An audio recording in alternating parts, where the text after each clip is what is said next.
welcome, and a particular welcome to Mr. Barkhurst, and I wish you well in your new role. It's out there in the media that RTE is going to be coming looking for government and ultimately the taxpayer for in the region of €50 million to plug a shortfall in the organisation, and a significant amount of that has been caused by errors made within the organisation that has caused a reduction in the income from the TV licence fee. I want to know, on behalf of the taxpayer, what you have put in place already as regards cost-cutting measures. Both yourself and Ms Neerahely have suggested that the TV licensing needs to be overhauled, and that's going to save the day. We have other media organisations in the country that are able to put out content or run an organisation, a number of channels, without the significant €100 million plus that RTE gets for the government. And in any business, you cut your cloth to measure. So I want to know what cost-cutting measures have been put in place over the last 2 months. And this is in light of restoration of 10% pay cuts that were put in place, that have been restored over the last 8 weeks. And over the last 48 hours, we've heard of a contract for €240,000 over 3 years to take pictures on a soap. I've asked my assistant to take a picture of me speaking here, and I'll show it to you in about 2 minutes' time, and it won't cost anything to be able to do that. Not to be paying someone a contract of €240,000. I think it's quite ridiculous, and it makes me ask the question, do you actually realise what cost-cutting measures are? Have you looked at the site in Montrose? I know my colleague, Deputy Griffin, a number of months ago asked the question about the value of the site in Montrose. Has a valuation been put on the site of Montrose? And is consideration being given to use that site to alleviate the shortfall for this year and in the coming years, and look at relocation? Maybe you might answer those questions first, please. And shall I begin, Senator, and then I think the Chair might like to come in.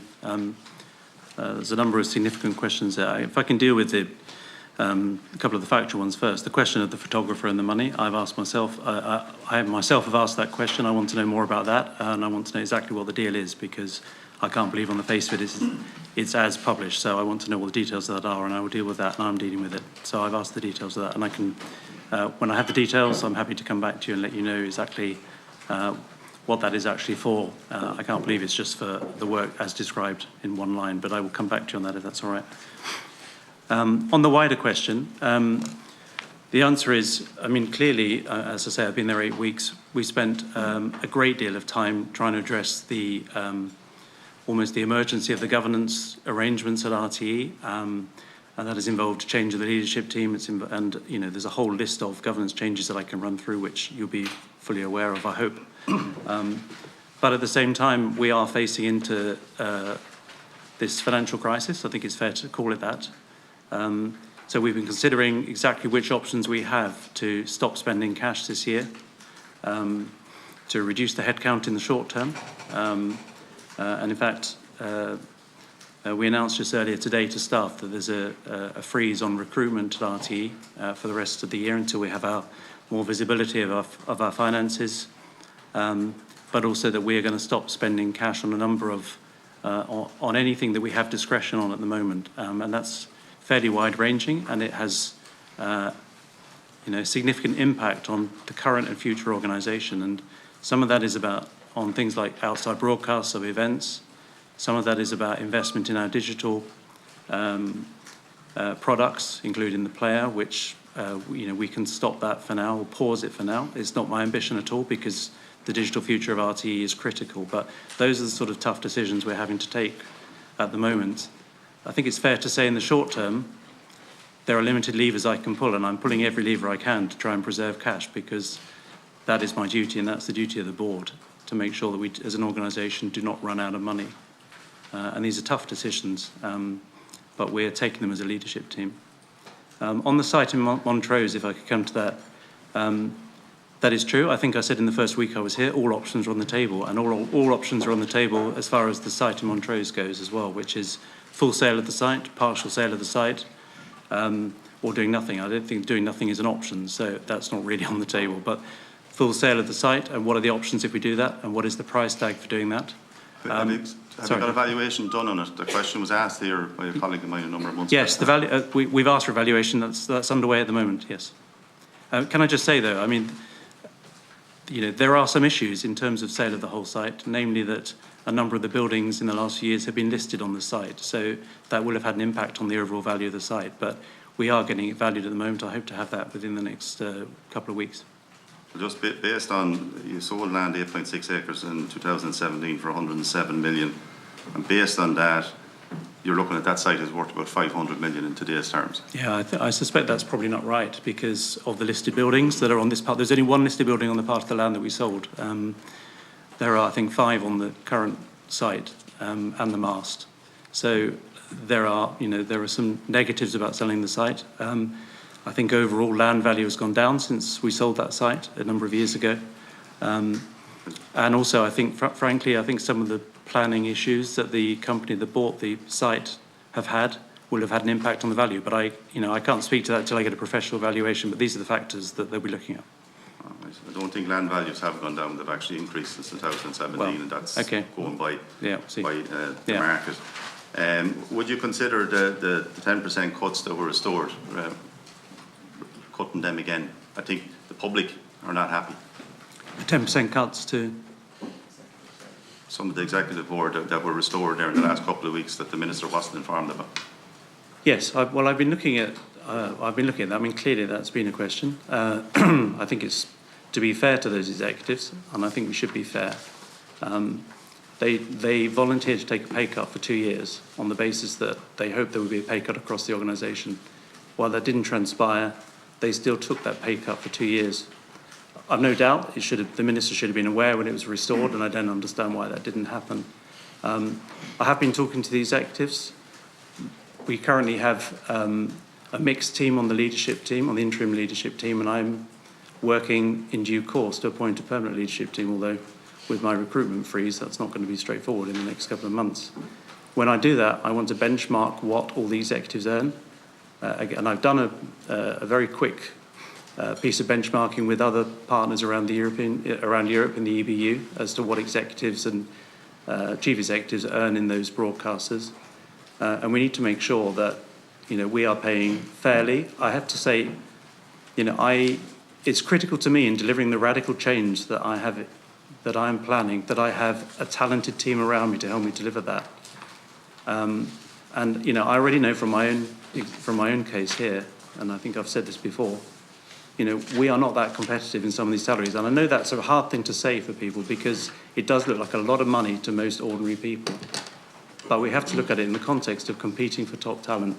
And I want to be realistic, and I'll be transparent in that process. When I do the benchmarking, I'll come back and I've already said I'll publish the salaries of the leadership team going forward. So everyone will know every year what they're earning, and they can ask those questions in due course.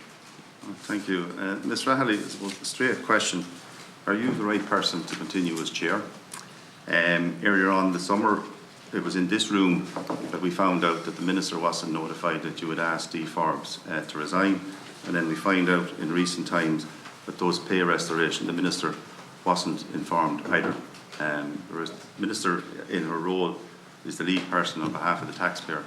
And to find out that this drip feed of information is continuing and she's not been informed of all these changes, I think is not acceptable. At your first appearance, when we were discussing the whole Grant Thornton issue, you stated with regard to Ryan Tubridy's earnings 2017 and 19, that this is quoting yourself, you stated this figure was understated and by whom is a question that we as a board are very anxious to know about. Now, the Grant Thornton report is now complete. I'd like to find answers to that question. Why and by whom that has come from that. The same report says that the auditor's reports were not passed to the Audit and Risk Committee. Why was that? And before that report, there was an internal review pre-20 to 22 with regard to the payments to Ryan Tubridy. And the issue of the 2017 to 19 arose from there and resulted in the Grant Thornton report. Why is that internal review never being provided to the committee? And our committee was previously told that the understatement was a mistake and an error. That's on the record. However, the report would suggest that there was no error or no mistake but a deliberate attempt to mislead the government, to Oireachtas, and ultimately to people who we represent. What is your position now on this mistake or error? Okay, there are several questions there, so I'll try and answer as many as possible. Whether I'm the right person for chair or not, I suppose is a decision for the minister. I think that what I have done and what the board has done since, I can only speak for when I'm there, since late November. I think that we've made a lot of changes, and I think that what we brought forward, it was because of what was discovered in the audit and the action that we took immediately on that, that we discovered some of the information that we've been trawling over. But anyway, that's a matter for the government, or for the minister. In terms of what you're saying about the 2017 to 2019, like, I just want to be clear about this, because that statement was a statement that said these numbers were reported incorrectly, publicly and to the Oireachtas, and we corrected them. We knew they were incorrect. We didn't know why. And that was why the Grant Thornton report was commissioned, which is a factual report, which, as with any gathering of facts, there's a dependency on cooperation of key people to that. If all those people aren't taking part in that, there is a chance you're going to have an inconclusive answer. And We need answers. I know, but I can't force people to the table. So I think what we've done, I want the answer too. I want to know what happened there. But what we do know is that the information, the publishing of the information, was the correct thing to do in the board's opinion. If the board hadn't published the 2017 to 19 correction, there would have been different types of questions asked, and we would have been accused of withholding information and not correcting the public record. We knew for sure that the public record was incorrect, and that was the important thing to correct. And we didn't know why, and that was why the factual report was commissioned. And as I said, it's an independent report. We rely on that for the information that, the findings that we have gotten from that. Senator Carrigy, just to wrap up, one final piece. Are you happy? No. Because we still don't have answers. And like the last number of months, we've had numerous meetings with numerous committees, and it still seems to me like we're pulling teeth to get answers. We're paying large amount of money for reports, and we're still not getting, in my view, the full answers. And if we don't get the full answers, the trust of the public, which is not there at the minute, will continue. And that will mean licence fees not being paid, which means more money that the taxpayers are going to have to pay. And that's the facts.